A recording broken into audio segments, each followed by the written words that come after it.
Samantala, kinausap naman kahapon ni Ilocos Norte Governor Imee Marcos si PNP Chief Director General Ronald De La Rosa kaugnay sa kampanya ng gobyerno laban sa iligal na droga.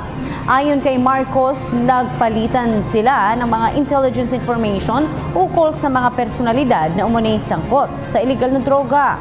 Dahil umano sa pinalakas na kampanya ng gobyerno, kahit ang mga opisyal ng barangay ay nagkaroon ng lakas ng loob na magsumbong sa pulisya.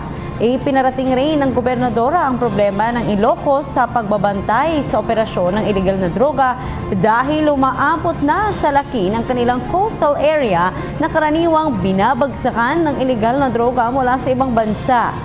Bukod pa rito ay ang kakulangan ng gamit ng mga pulis.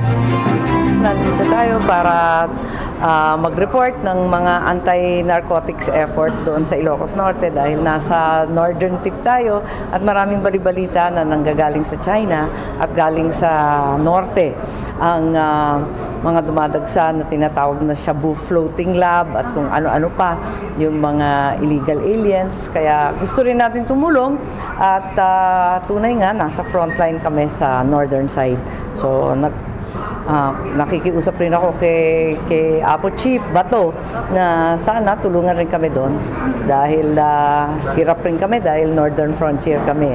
Alam natin na laging kulang ang resources, kulang ang tauhan, napakakonti ng pulis, iilan lang ang mga patrol, wala namang mga boats at kung ano-ano pang mga equipment, radar, sonar at iba pa. Kaya't sa intelligence gathering sa barangay, kailangan din yung LGU ay mag-bolt in para sa intelligence gathering and sharing para sa mga kapulisan. So hopefully, with that synergy at sa kakarampot nga na resources, mabuo kahit papano ang tunay na anti-narcotics na kampanya ni Apo Presidente Digong. Hi! Ako si Ria Fernandez. Mag-subscribe na sa PTV YouTube channel. I-click lang ang subscribe button.